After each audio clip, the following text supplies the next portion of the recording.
So hello, today I'm with Elvenking, if I'm pronouncing it right. Yeah, correctly. Yep. My first question is you are considered as a power folk Italian metal band who started in 97, but Through says that you actually start to take off near 98. Can you tell us more about that? Yeah, exactly. We were basically the foundation of the band was back in 1997. I founded the band with my fellow guitar player Jarpen at the time. And but as you correctly said, it was not until 1998 where when first Damna joined as a singer and then the drummer Zander at the time. So basically, we started properly in 1998. Yeah. Okay.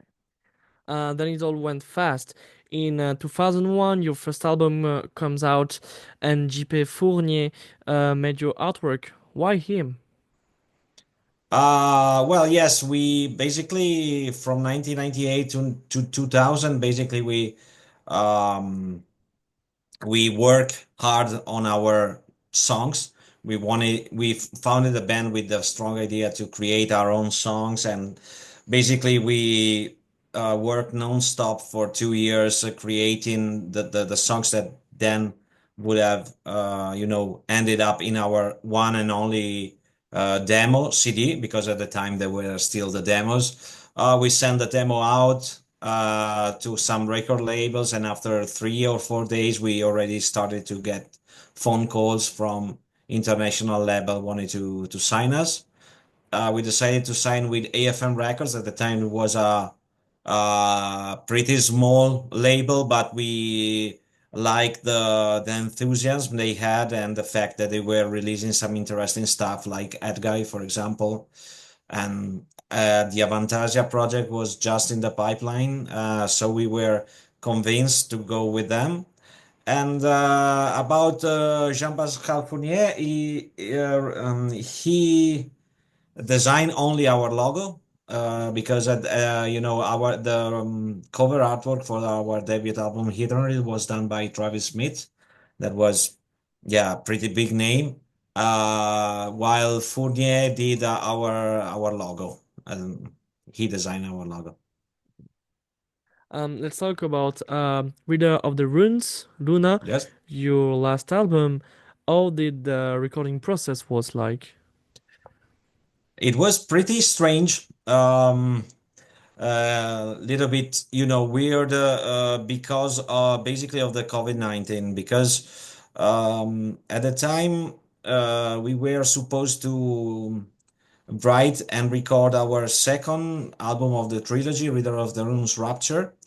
It was 2020 when we were touring Europe with Brothers of Metal, and the first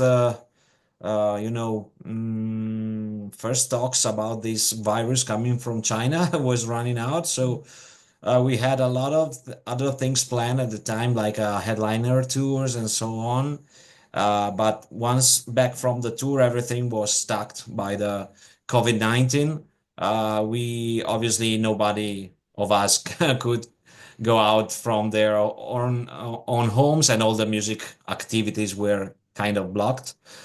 So we started to songwrite for the second album. The idea was to songwrite for the second chapter of the Reader of the Runes trilogy, record it, then go on tour and so on. But when it was pretty clear that the situation with the virus was not getting better, the only thing left to us was kept on songwriting. So having already the idea to do a third album of the trilogy, we kept on songwriting, and we it was the only thing left to do at the time.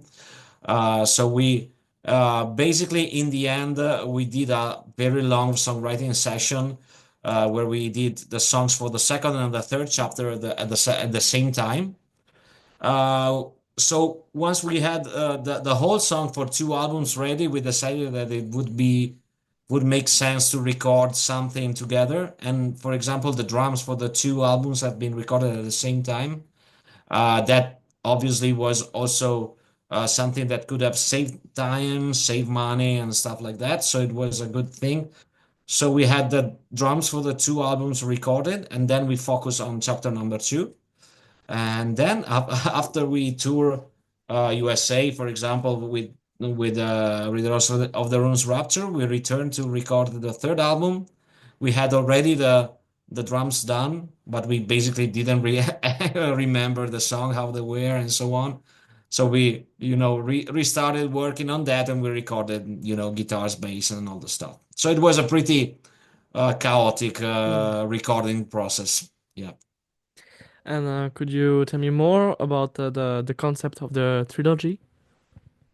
Yeah, I try to be as fast as possible. Otherwise, it will take like a lot of time. But we had this idea to make a concept album since a long time. We really love the. We are big fans of King Diamond, for example, all the great concept by him, and all of the great concept album from the 90s, like Sabotage, Streets, or The Crimson Idol by Wasp, and so on. So we wanted to create a concept album as well, but we needed to find the right story. So once we had the idea of the story, it was immediately clear that it was not possible to condense it into one single album. So we decided to split into three albums, like a movie trilogy or something like that. Mm. And the story is about it's set in a time beyond time. Let's say could be in the past, but could be also in the future, or it's not really a defined time. But we have this mysterious figure, which is the reader of the runes, coming out of nowhere into a village, and it is immediately known by the people around for his special will and powers to read and divinate past, present, and future of the people. So the people around getting interested in that. Everyone probably wants to know something about his future, even if it can be scary. So people go to have some divination to him, and we focus on these eight character of the story, and all of these eight character have tragic divination for their future from him. And we see in the second chapter of the trilogy Rapture how all this divination comes to life, and all of the eight characters comes to a tragic end. Someone's dying, someone's killed or dying by suicide and stuff like that, and all the tragedy that the reader of the runes divinated to these characters comes to life in a tragic end. And then with this final chapter, Luna, we will finally, discover what is the mystery behind this reader of the runes figure, who really it is, and what is the link between this eight character and his. And I cannot spoil it right now since the album is not out yet, so Yeah. people can find out. But we will try to explain it even better once the album will be out, because I think it's a pretty complicated story. So we will try to make it clear as soon as possible. And have you planned to play the Rid of the Runes trilogy in live? Well, we thought about, obviously, thinking about only the length of the thing would be like something like 1 hour and uh, almost 3 hours of set, let's say, a little bit less, 2 hour and 40. So it would be really, really, challenging, let's say. So I don't think we will be able to do something like that, but we are thinking about maybe doing a full set only dedicated to the trilogy, maybe with a kind of best of Yeah. of the songs. And we would like to do this. I don't know if we are gonna do for sure, but would be very interesting. Maybe for some special nights only Mm. would be great. And for this type of show and setlist, have you planned to use some props on stage to Yeah, illustrate the ex trilogy? exactly. If we were gonna do something like that, we will definitely do some props and stuff that is can create or recreate the word of the trilogy. Would be very, very, very awesome. So let's see. And could you speak about the last song of the album that have 10 minutes length? Could you speak about the challenge to record a song like this in studio, like lyrics writing or Yeah. instrument recording? Well, we wanted to, the song was the ending of the album, but was also the ending of the whole trilogy. So we wanted to create, the most epic output possible. So we work a lot on the songs. We wanted to close the album with a long song, which is the second part of another long song, which is on the first album, Divination. But still, we wanted to create the most, very epic finale for all the trilogy. So it was pretty challenging. Obviously, when you try to create a song like this, you want it to work well, to have the right hooks and the right mood. So I think that you can find a little bit of everything inside. You have the acoustic folk parts. You have the very fast part. There is a lot of very obscure central part. You have blast beats as well, so there is a little bit of everything. I think that it is always challenging a little bit to create these 10, 11 long songs and try to be not boring, and try to create a song that you can listen from start to finish without getting bored or making it too complicated or difficult to listen to. I believe that we kind of succeeded with the song, and it's definitely one of my favorite album song. And have you been ever contacted to make a soundtrack for a movie or video game or I don't know, a graphic roman? I would really love to work on soundtracks. It's not happened yet, but we have some contacts. But we there are some people in South America that actually at the moment are working on a video game based on our universe and the Reader of the Runes universe as well. And so we should make some special soundtrack for them. It's a long work because obviously, the programming is very long, but we are seeing now the first, animation and stuff. It's very cool. So we cannot wait to go on and provide some soundtrack for this game. So will be very interesting for sure. Could you tell me more about this project? The type of video game, like a role play game or something else? No, it is not role play. It's more action stuff. It's a mixture between horizontal scrolling and 3D kind of fight games like I don't know. Let me think about. It's a mixture. It's very interesting. It's a little bit different from what you see normally. Have some these horizontal scrolling for a part, then you come in some universe and it turns to be 3D.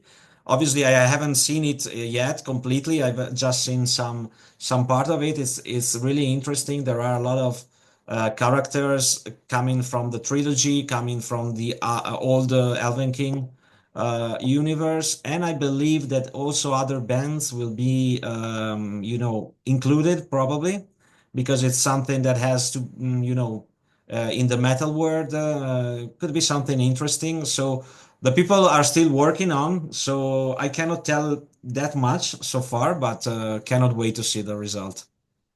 And the platforms we can use this video game like computer or I a think it's gonna be a PlayStation. I think it's gonna be a PC game at first, but then they will present it. They are planning to present it in for some publishing company and so on, and see if it can be brought to PS or Xbox or whatever. Yeah. Yeah, other stuff. Are you fond of video games? Can you tell me some video games that Yeah, you're fond I'm of? I I'm not a I don't have so much to play, so much time to play. There are people in the band like Damnau or Jacob that are really really into a lot of video games. I play as much as possible, but I don't have that much time. But I still I play whenever I can. I'm a big fan of the old games, role play games or sagas like the Monkey Island sagas or stuff like that. And I really like some thriller stuff, thriller, Alan Wake's Mm. type of games. Uh, I just finished a game which is called Suicide of Rachel Foster, which is psychological thriller, which is pretty good. And I will play, I think, the new Indiana Jones Mm. as soon as possible. So, yeah. I'm a big fan of the old video games which I grew up with. So the Tomb Raider series and stuff like that. So yeah, a little bit old school, let's say. Mm. Should we expect to see you soon touring in Europe? Well, we have just returned home from one month ago from a long Europe tour. We did a pagan fest with Hailstorm and Ensiferum,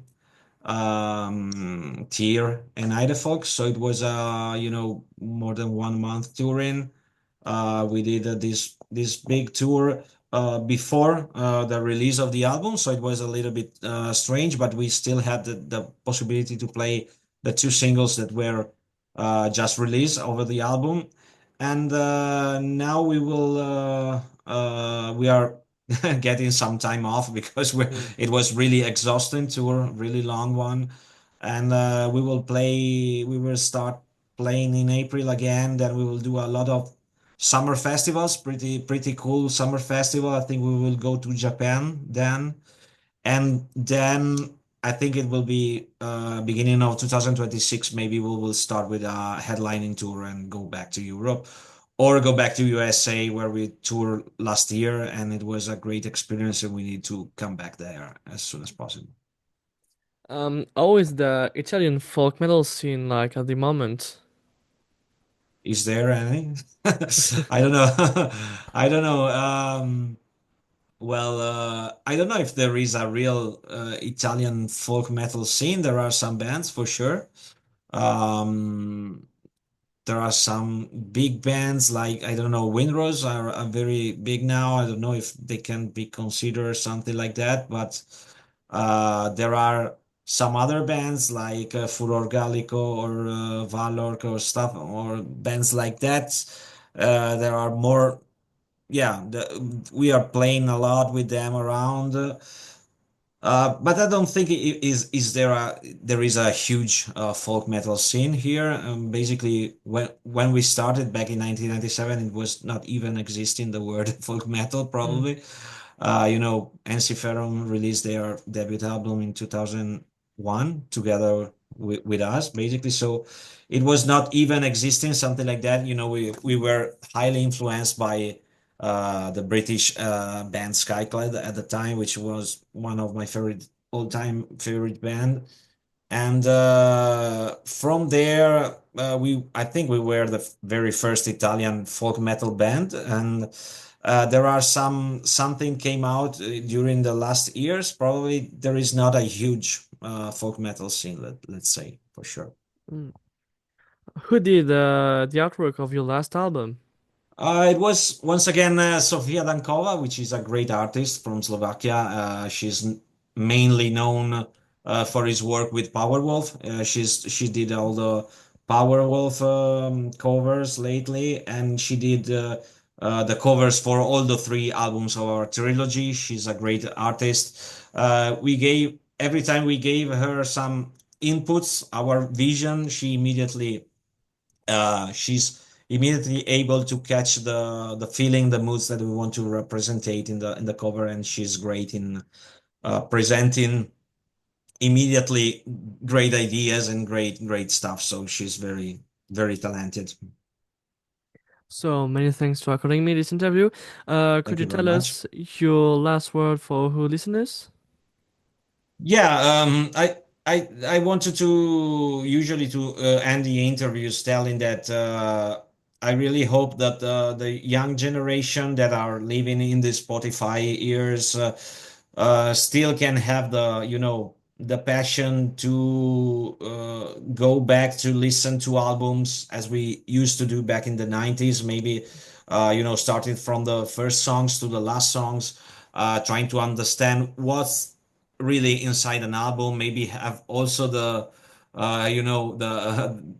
will to read through the lyrics in order to understand also what the songs are about, why the mood of the song is like that. It would be great if the new generation can come back to living music as we used to do back in the days. Uh, what I see in the live shows is that there are, I am surprised to see young people again, so it's great. So maybe there are some hopes for the future still. Yeah, I'm totally agree with you. Yeah. Let's Thank you hope. so much. Thank you very much, man. It was a